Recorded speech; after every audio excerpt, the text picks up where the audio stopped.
Ok.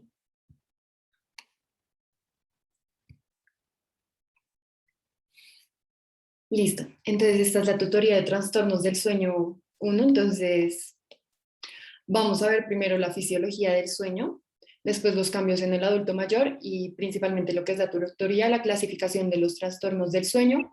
Y aquí vamos a hablar sobre también la anamnesis y el examen físico. Entonces, estas fueron las diferentes herramientas que usé: neurología de Toro, PURS, también el ICSD, como un artículo sobre esto, y UpToDate. Entonces, primero vamos a hablar de la fisiología del sueño. ¿Qué es el sueño? Pues tenemos que entender que es este estado biológico activo, no es como que no sea activo, periódico, rápidamente reversible y regulado, durante el cual van a haber muchos procesos vitales para la salud y nuestro bienestar. Este va a estar gobernado por un grupo de núcleos del tronco encefálico que se proyectan ampliamente por todo el cerebro y la médula espinal.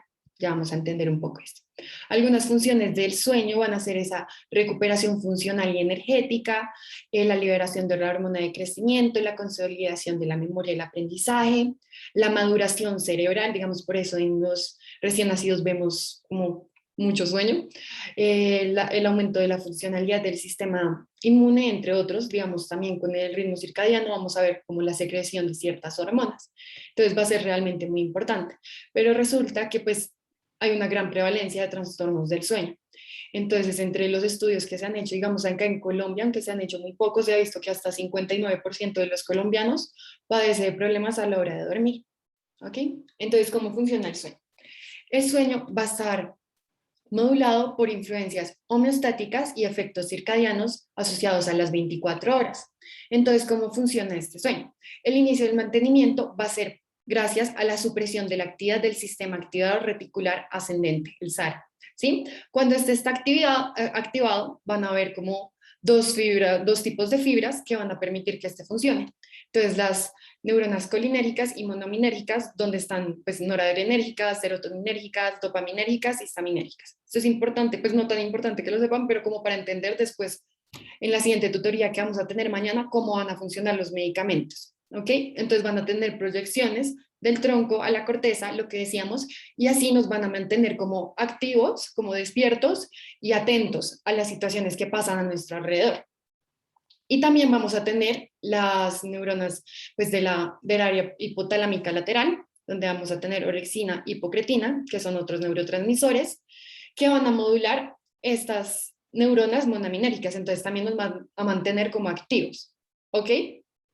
Estas van a ser importantes porque hoy en clase ustedes vieron como algo que se llama narcolepsia y en la narcolepsia van a estar disminuidas, entonces por eso esa persona no va a poder estar activa. ¿Ok? Entonces, ¿cómo se suprime ese SARA? Ese SARA resulta que tenemos neuronas del área preóptica ventrolateral, que queda por acá. Esas neuronas del área preóptica ventrolateral van a llegar y van a, como por medio de la galanina y el GABA, que son inhibitorios, van a suprimir esta actividad. Es así de simple, realmente aún no se entiende totalmente a fondo cómo funciona el sueño, pero así es como a grandes rasgos cómo funciona. Entonces, estas neuronas del área preóptica ventrolateral van a ser el promotor primario del inicio del sueño, que nos va a permitir, porque son las que regulan esto. Y resulta que estas neuronas van a disminuir con la edad. Entonces ahí vamos viendo cambios que pues van a generar insomnio en el adulto mayor. Resulta que también van a haber otras sustancias que son esas influencias homeostáticas que se van a acumular a lo largo del día. Entonces, como que uno se va cansando a lo largo del día y por eso también es que le da sueño, no solo como por el ciclo circadiano, ¿sí? Como la adenosina. Entonces, a medida que va pasando el día y nos vamos sintiendo más cansados, la adenosina va aumentando y después esta tiene receptores en el área preóptica ventrolateral y entonces así va a hacer que también se suprima el SARA, ¿ok? Y pues ahí como dato curioso, digamos, la cafeína funciona como antagonista de la adenosina, entonces ahí nos va a ser como, es la razón por la que permite como que no nos dormamos.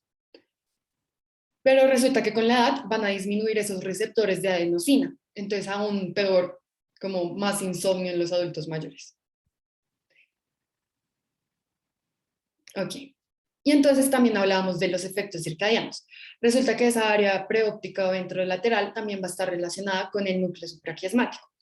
Y este núcleo supraquiasmático, pues esta área preóptica recibe modulación de este núcleo supraquiasmático. Y es importante que sepan que este es el reloj biológico, ¿ok? Por eso acá les pongo el relojcito, porque es el que va como a coordinar el ciclo circadiano.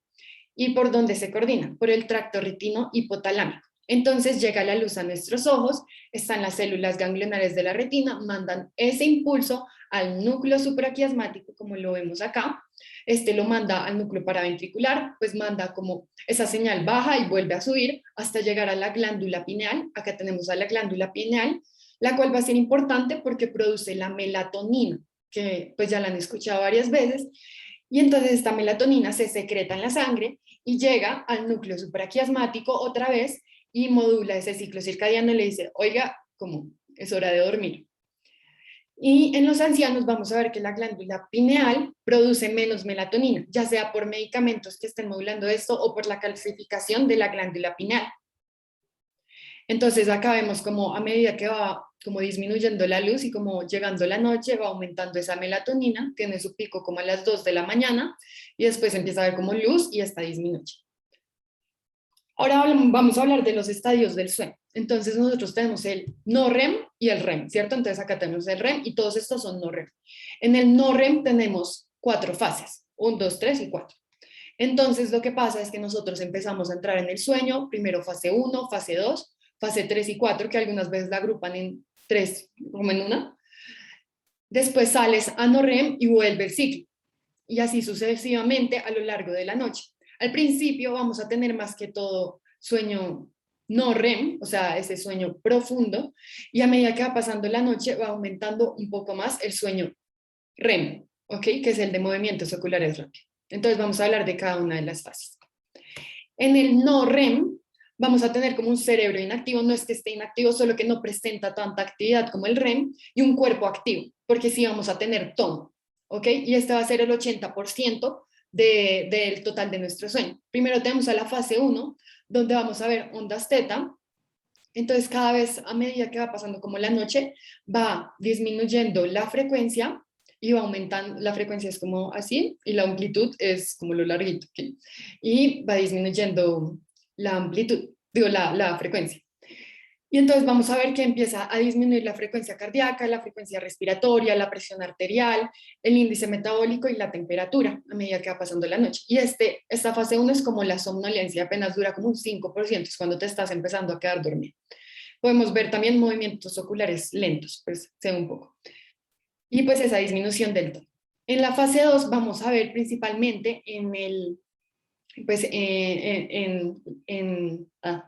la polisomnografía podemos observar usos del sueño y complejos K. Los usos del sueño se ve como un aumento de la frecuencia y vamos a ver que estos duran de 1 a 2 segundos. Y los complejos K son ondas bifásicas que podemos observar así, que son característicos pues de esta fase. Y dura entre 45 y el 55% y empiezan a disminuir esas variables que acabamos de ver. ¿Ok? Después viene la fase 3 y 4, donde ya vemos ondas delta y ya este es el sueño profundo. Entonces aún van a disminuir más esas variables que hablamos y el tono muscular va a disminuir. También es cuando se libera la hormona de crecimiento y lo vemos principalmente al inicio de la noche. ¿Ok?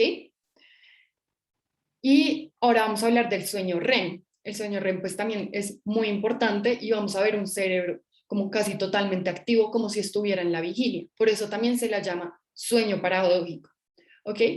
Y es el 20% de nuestro sueño.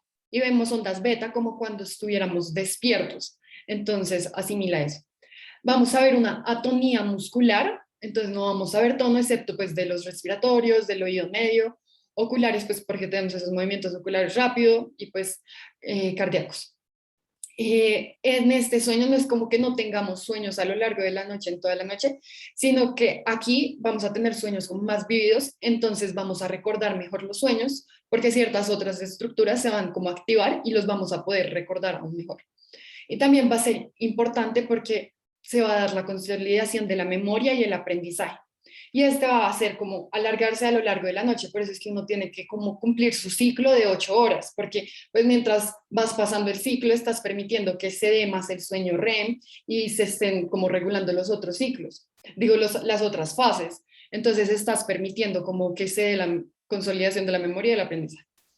También va a ser como muy fácil despertarte en esos momentos, entonces generalmente nos despertamos en el sueño REM. Y acá sí va a haber un aumento de la presión arterial, la frecuencia cardíaca, como si ya estuviéramos como despiertos. Y también puede ocurrir una erección espontánea del pene. Entonces, acá como para, si se acuerdan de las ondas, si no, no pasa nada. Como para que lo unan, como con la herramienta de anotar.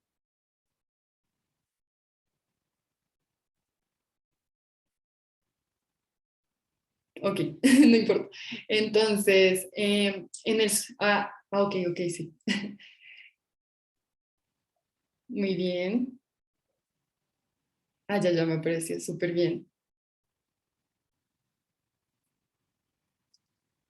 Y sí, ya pues solo faltaría este.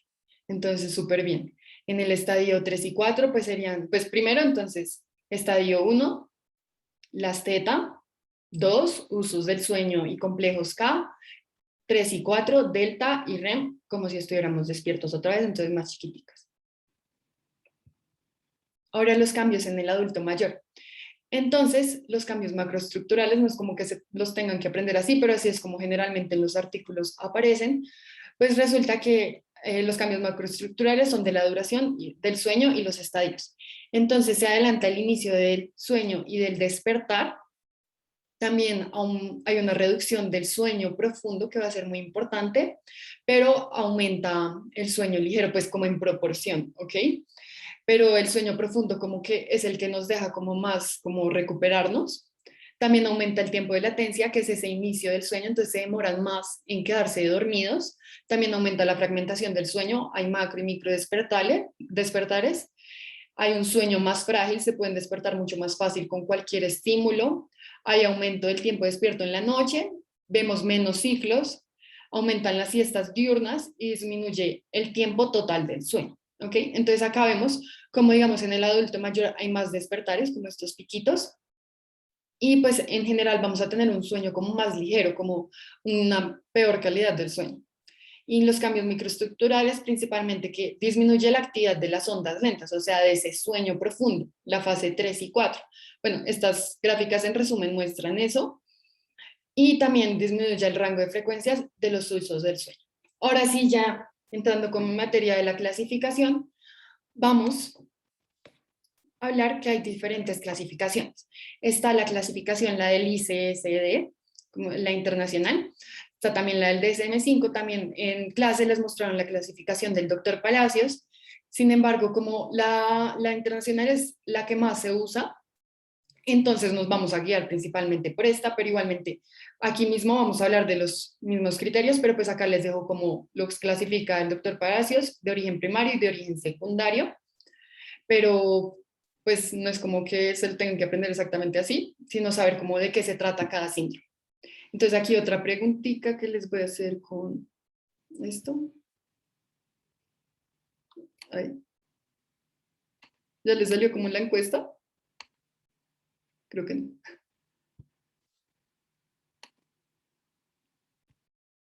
Bueno, creo que no salió. No importa. Entonces, digamos, tenemos un hombre de 60 años con un IMC de 37 kilogramos, presenta somnolencia diurna, insomnio y ronquidos.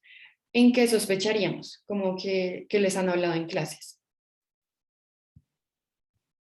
Eso, muy bien, por interno me respondieron que es ajos, entonces súper bien. Ahí sospecharíamos en eso y ya vamos a ver por qué. Entonces, primero vamos a hablar aquí pues hay como 7 categorías como grandes. Entonces, la primera es el insomnio. El insomnio también lo vamos a clasificar pues por medio del DSM-5, es esa insatisfacción por la cantidad o la calidad del sueño, ya sea porque hay una dificultad para iniciar el sueño, que es el insomnio de conciliación, dificultad para mantener el sueño, insomnio de mantenimiento, despertar pronto por la mañana, que es el insomnio de despertar temprano o despertar precoz. Y se habla de esto cuando es mínimo 3 días a la semana por 3 meses, aunque esto puede variar según la clasificación. Y pues tiene que causar un malestar clínicamente significativo, porque puede que tú te despiertes súper temprano, pero pues a ti no es como que te afecte eso, sino ya estás como acostumbrado a eso. Entonces tiene que causar ese malestar, digamos, en lo social, laboral, académico, entre otros. y pues que sea a pesar de las circunstancias adecuadas para dormir. También el ICSD lo clasifica en insomnio crónico cuando es mayor a 3 meses y en insomnio de corta duración cuando es menor a 3 meses. Entonces también puede ser así y generalmente este es causado por un estresor. Va a ser el insomnio más frecuente en los ancianos, claramente por los diferentes cambios que vimos anteriormente.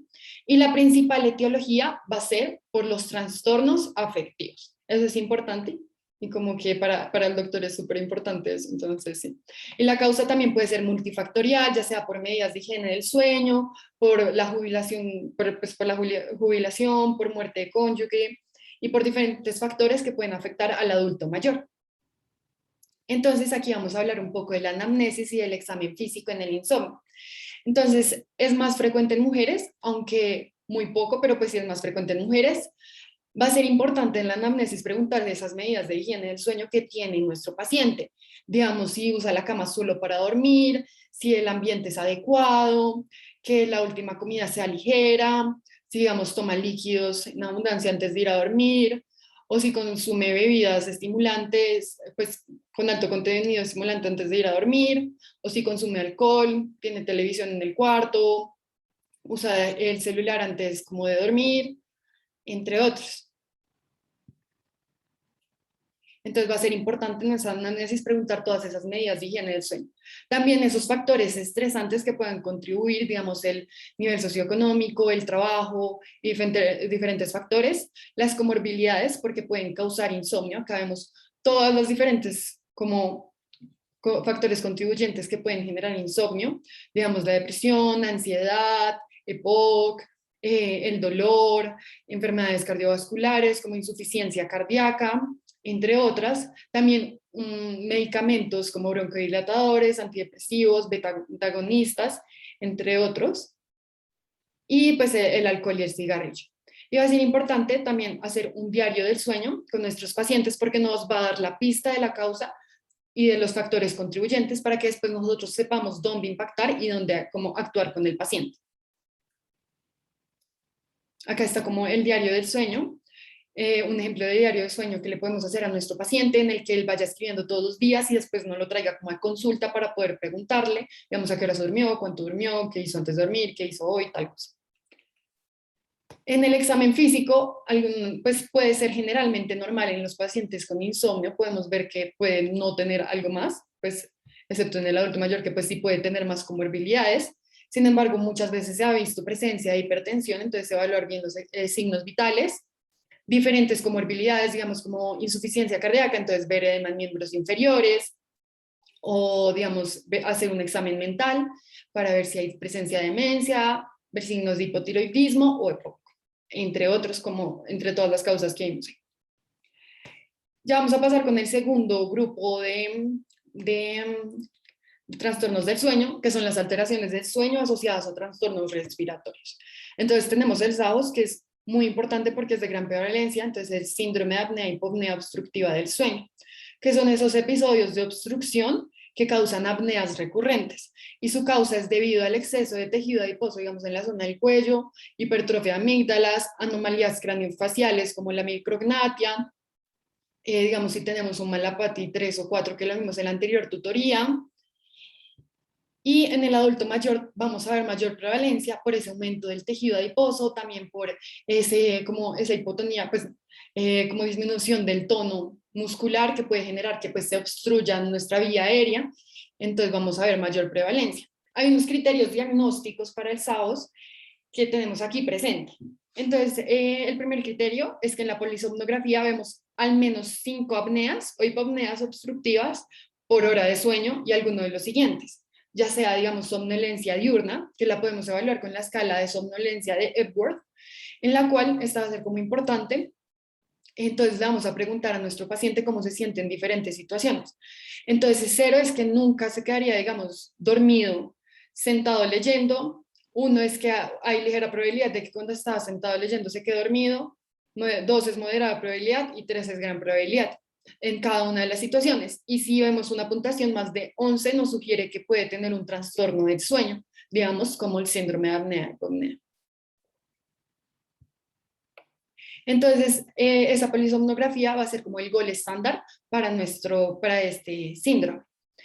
Entonces, además de la somnolencia diurna, también podemos ver fatiga, insomnio, ronquidos, quejas de despertares con asfixia o jadeos, que ya sea porque pues, el acompañante no lo cuenta, y pues que el informante observa una apnea, como que se levantan así como ay, sin respirar.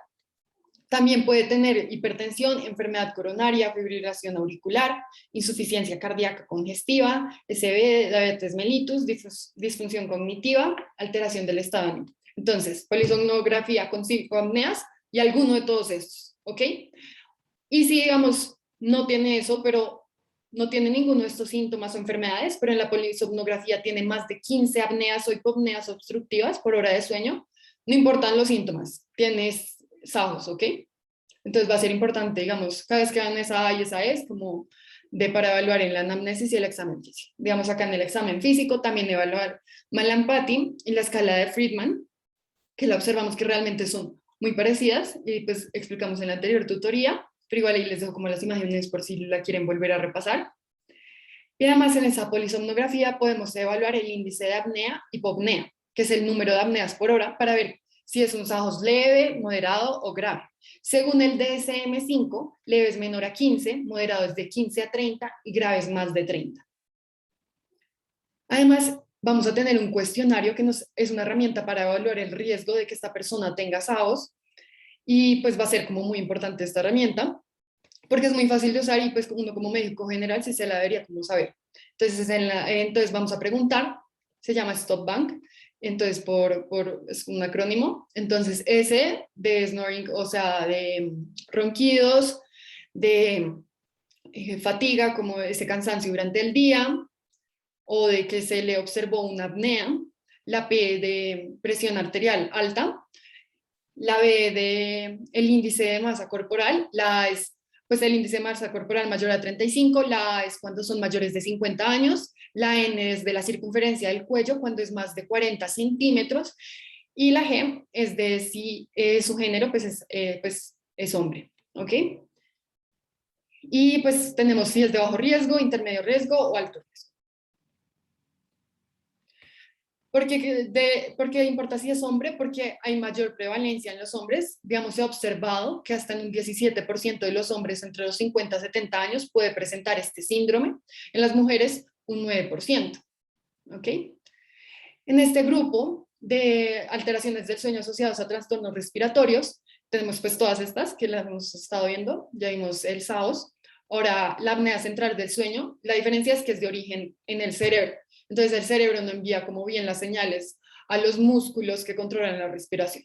Y hay diferentes causas, acá tenemos como todas las causas, pero pues esto es algo un poco más raro. También tenemos la hipoventilación relacionada con el sueño, que bueno, no es tan relevante en estos momentos. En el siguiente grupo, en el tercer grupo, tenemos los trastornos de origen central con hipersomnolencia. Entonces tenemos que entender que la somnolencia excesiva es de esos episodios diarios como de una necesidad de dormir, como irreprimible o que se quedan dormidos. Pero cuando hablamos de origen central, entonces no podemos estar hablando como de la secundaria, que sería como debido a algún otro trastorno, digamos como el SAOS que puede generar hipersomnolencia, sino pues porque ya es de origen central, que ya vamos a hablar de, acá tenemos todos los tipos que podemos tener. Y la principal causa de la hipersomnia secundaria, o sea, no de esta, sería como el sueño insuficiente que pues todos hemos tenido o el sueño fragmentado. Y la evaluamos por la escala de somnolencia de... Entonces aquí vamos a hablar de la narcolepsia, la cual es muy importante no por el hecho de que sea muy prevalente, sino porque es muy subdiagnosticada. Entonces muchos pacientes están sufriendo porque pues nosotros no sabemos diagnosticar esto. Entonces, la narcolepsia es esos periodos recurrentes de necesidad irrefrenable de dormir. Entonces, ellos se quedan dormidos como en cualquier momento. ¿Y cómo lo vamos a ver? No es como tan normal, sino que hay una tetra que es clásica de la narcolepsia. Vemos esa hipersomnolencia diurna, esa necesidad de dormir. Generalmente, digamos, en la escala de Epworth, ellos tienen un puntaje más de 15. O sea, en serio, en cualquier momento se pueden quedar dormidos. Cataplejía, que es como esa atonía muscular que presentan los pacientes después de, digamos, reírse o alguna emoción fuerte que tengan los pacientes, y generalmente esta no es como de todo el cuerpo, sino es generalmente facial y va como descendiendo y puede llegar hasta miembros inferiores que ellos se pueden hasta caer, pero puede ser, digamos, solo facial, como de la cara. También presentan alucinaciones hipnagógicas, que son alucinaciones al inicio del sueño, y parálisis del sueño. Entonces le vamos a preguntar todo eso en la anamnesis a nuestro paciente. Y resulta que la narcolepsia es caracterizada porque hay una latencia del sueño REM en menos de 15 minutos. O sea que cuando ellos se quedan dormidos, en menos de 15 minutos inicia el sueño REM. Y que habíamos dicho antes que el sueño REM es como al final del ciclo, como a los 70 minutos después sería como lo normal de que fuera el sueño REM. Pero ellos lo tienen al inicio. Entonces, por medio de diferentes tests vamos a poder ver esto. También la obesidad va a ser común y la aparición pues es en la adolescencia. Entonces, y vamos a tener el tipo 1 y el tipo 2. La gran diferencia es que en uno vemos deficiencia de hipocretina en el líquido cefalorraquídeo y en el otro no. Generalmente el tipo 2, después como de 5 años, se va a convertir en tipo 1, pero pues ahí es como solo el inicio. Y vamos a usar el test de latencia múltiple, que es como el examen de elección para detectar la narcolepsia. Ya en el siguiente grupo tenemos los trastornos del ritmo circadiano asociados al ciclo sueño-vigilia. Entonces vemos una alteración crónica o recurrente del sueño debido a una alteración del sistema circadiano o pues desalineación entre el entorno y el ciclo de sueño-vigilia. Entonces los más comunes van a ser el jet lag y asociados a turnos laborales, ¿ok? Pero sin embargo hay otros que es como el retardado, que es más el que se ve como en adolescentes, que ellos se duermen muy tarde y se levantan muy tarde. Avanzado es que es como más en los ancianos, en donde vemos que se acuestan más temprano y se levantan más temprano. Irregular es que lo podemos ver en enfermedades neurodegenerativas, entonces como que pueden tener algunas veces avanzado, retardado, como cambia diferente, y puede estar en, como que no tiene uno establecido, y lo podemos ver en enfermedades neurodegenerativas como Alzheimer, Parkinson y enfermedad de Huntington. Y también no ajustado a las 24 horas, esto lo podemos ver en personas totalmente ciegas, porque pues como habíamos dicho, este ritmo circadiano, cómo se ve afectado por la luz, ¿ok? Entonces ya hablando de las parasomnias, varias de estas son más prevalentes en los menores, como en los adolescentes, en los niños. Sin embargo, vamos a hablar aquí de algunas. Entonces, las parasomnias son como esos eventos físicos indeseables, ya sea, digamos, de movimientos complejos, comportamientos o experiencias con emociones, percepciones como fuertes, que ocurren durante el sueño, la entrada o como los despertares. Entonces están los relacionados al sueño no REM, que sería el sonambulismo. Recordemos que ahí todavía tenemos tono muscular, entonces como que, digamos, ir a caminar, abrir una ventana, abrir una puerta. También tenemos los terrores nocturnos, que se levanta gritando y confundido el niño, pero no recuerda los sueños, porque en el no REM, cuando nos levantamos en el no REM, no recordamos los sueños, recordamos más en el REM, y pues entonces está la amnesia de esos episodios. Los relacionados al sueño REM, tenemos los trastornos de pesadillas, que es como los de terrores nocturnos, pero sí se acuerdan de los sueños. Entonces son sueños recurrentes, altamente disfóricos, que vemos. También tenemos la parálisis del sueño. Y el que más nos va a importar en este caso son los trastornos del comportamiento del sueño REM o con movimientos oculares rápidos. ¿Ok? Entonces vamos a hablar de esto. Entonces, vamos a ver que hay una presencia de tono muscular en el sueño REM. Recordemos que en el REM no había tono, pero acá sí va a haber tono. Y vemos que la persona puede llegar de hacer desde gestos benignos con las manos hasta golpes violentos, como pegarle una patada, un puño a su compañero, o pararse de la cama, o hacer cualquier cosa, pero en el sueño REM. Y estos movimientos van a estar relacionados con los sueños y parecen intencionados, entonces, digamos, puede asustar realmente al compañero porque pues, le pega un puño o cualquier cosa y pareciera como si lo hiciera con intención. Y son de corta duración, duran como 60 segundos. Vamos a ver que se presenta en o sea, no un 90% de los hombres, sino que los casos de este trastorno son 90% hombres después de los 50 años. Entonces vemos un adulto mayor, hombre, que presenta, que le pega una patada a la esposa, como intencionada durante el sueño, entonces sospechamos de este trastorno. Y va a ser muy importante, ¿por qué? Porque 85% puede generar una enfermedad neurodegenerativa como Parkinson o demencia de cuerpos de Lewy. Entonces va a ser muy importante como para hacer un diagnóstico temprano de estas enfermedades, porque puede aparecer. También tenemos que averiguar si hay medicamentos potencialmente dañinos, como los antidepresivos, que pueden generar este trastorno.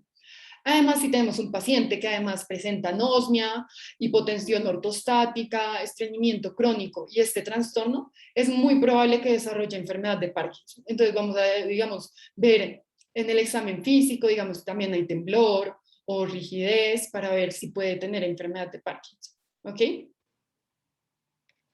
El siguiente, ya casi vamos acabando, son los trastornos del movimiento asociados al sueño. Entonces tenemos el síndrome de piernas inquietas. Este es muy prevalente, tiene el 3% de los adultos, realmente es muy prevalente. Entonces es ese deseo de mover las piernas debido a que sienten como una sensación incómoda, digamos, algunas veces dicen que esa necesidad de moverse, como gatear, sienten como hormigueo, como alguna vez prurito, o como, sí, como un malestar en las piernas que cesa cuando se mueven. Entonces, pues no cesa, sino mejora cuando ellos se mueven. Entonces ellos quieren estar moviendo las piernas cuando están descansando porque eso les calma como esa sensación.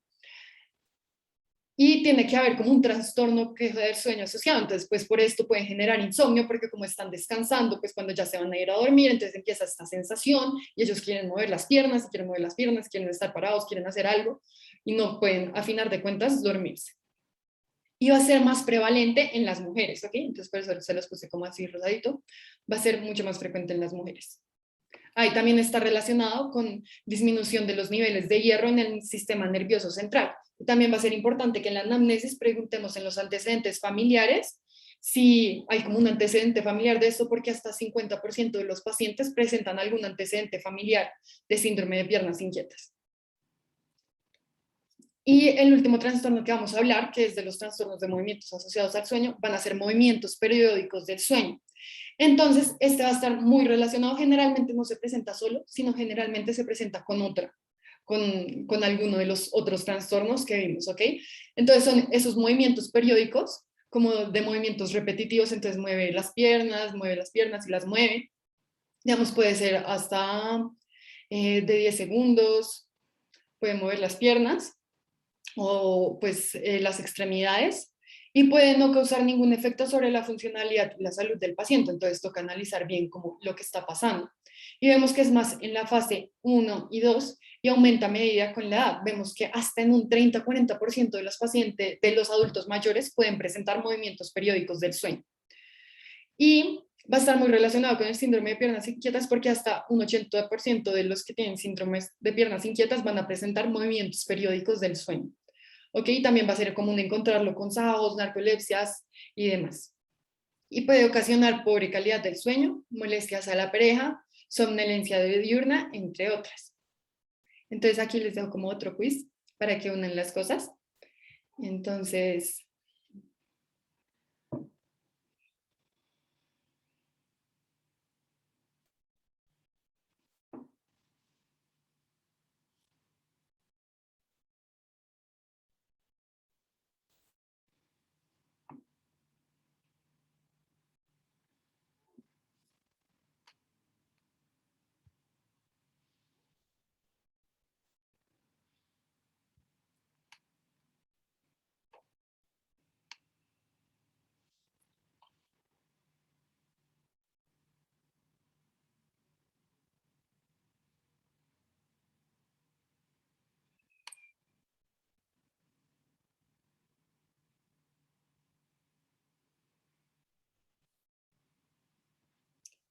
ok, súper bien, Laura.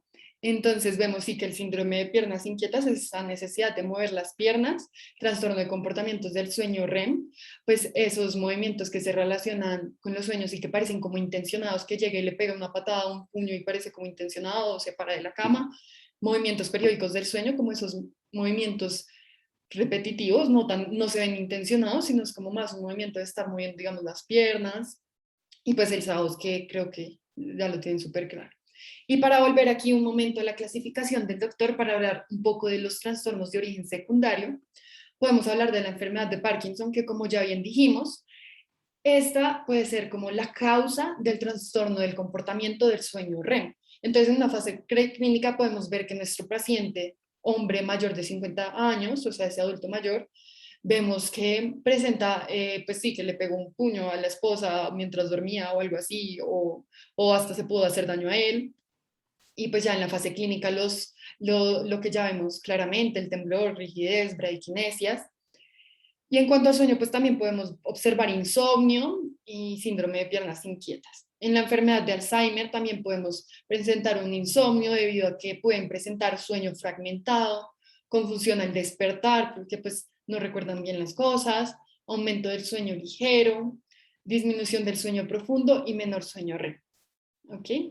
Entonces acá les dejo como esta tablita porque son diferentes preguntas que podemos hacer en la anamnesis, digamos preguntar si le molestan las piernas, síndrome de piernas inquietas, si, si digamos el paciente ronca, entre otros, entonces Sajos, si digamos tiene movimientos, generalmente tiene movimientos y la pareja dice como movimientos movimiento periódicos de piernas.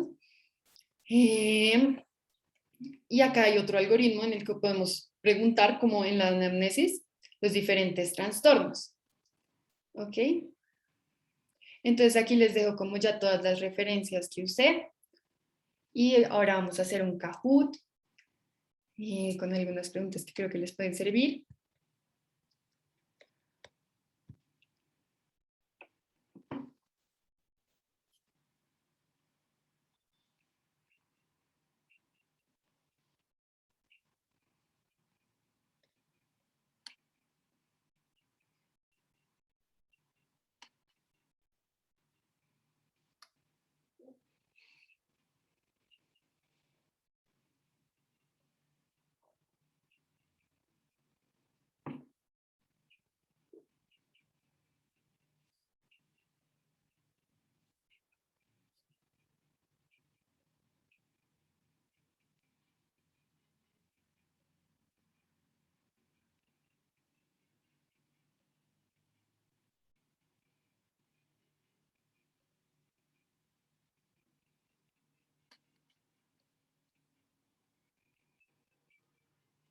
Ok, creo que ya. Entonces voy a empezar.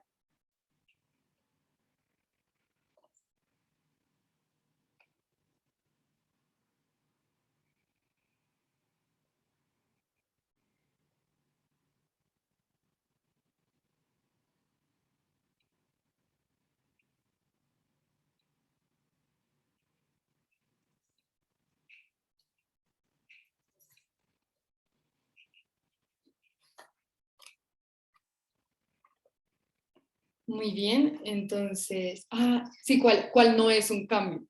Entonces, sí aumenta el periodo de latencia, que es como ese periodo en el que se quieren quedar dormidos.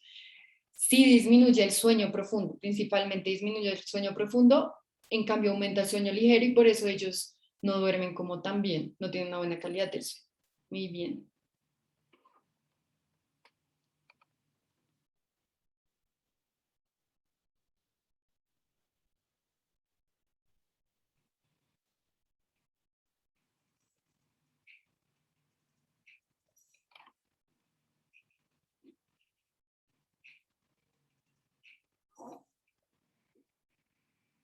Súper bien. Entonces, sí, son todos, los ronquidos, la edad, el IMC mayor a 35, la circunferencia del cuello, todo esto lo vamos a, como a ver en la anamnesis y demás. Y también, digamos, si es hombre, si tiene hipertensión arterial, entre otros.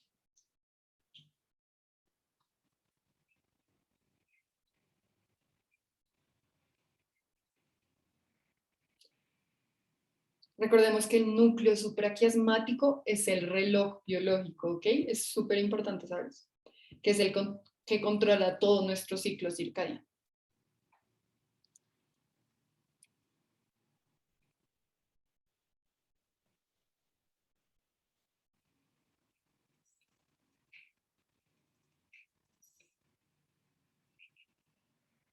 Muy bien, súper bien. Quedó súper claro.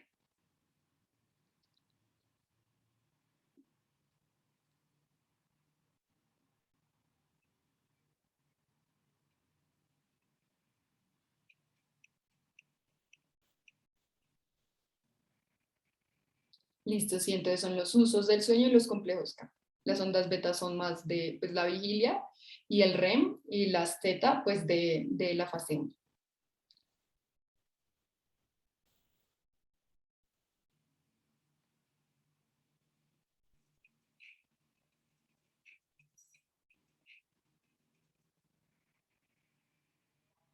Entonces, recordemos que en el sueño REM es como que hay totalmente atonía pues, muscular, como generalizado, ¿ok?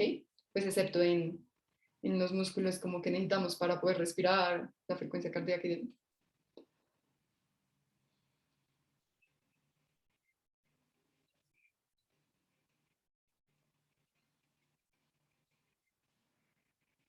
Entonces, esa dificultad para iniciar el sueño se clasifica como el insomnio de conciliación. El de iniciación no existe. Y pues insomnio, pues también se podría, pero pues principalmente insomnio de conciliación.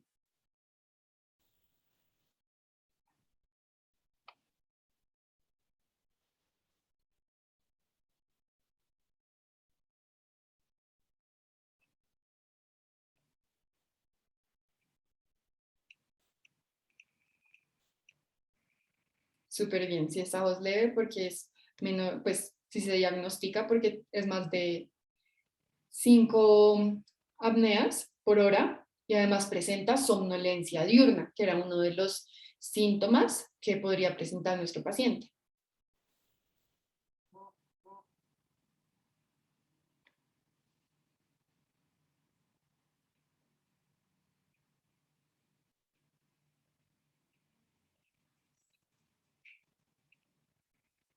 Súper bien, entonces la depresión, las demás sí pertenecen a esto. La parálisis del sueño también puede presentarse en estos pacientes, que es como característico, y súper característico la hipersomnolencia diurna.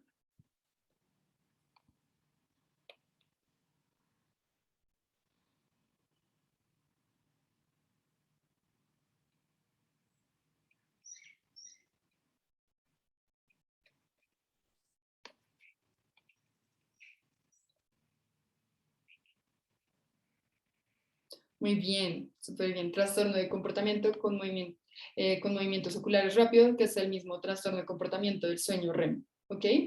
Movimientos periódicos del sueño, como que también podría ser, solo que este es en el sueño REM y presenta tono muscular, ¿ok? En este va a presentar tono muscular, que es algo como característico de este. Y pues en el movimientos periódicos del sueño no son como tan intencionados, solo hay como el movimiento.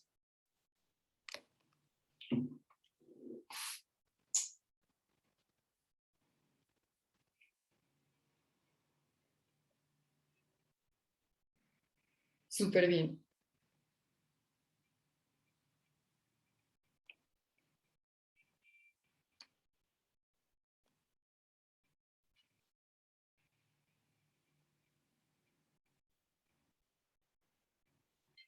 Súper bien, carita feliz. Entonces, listo, muchas gracias por venir. Igual les subo la grabación y espero pues que les haya servido la tutoría.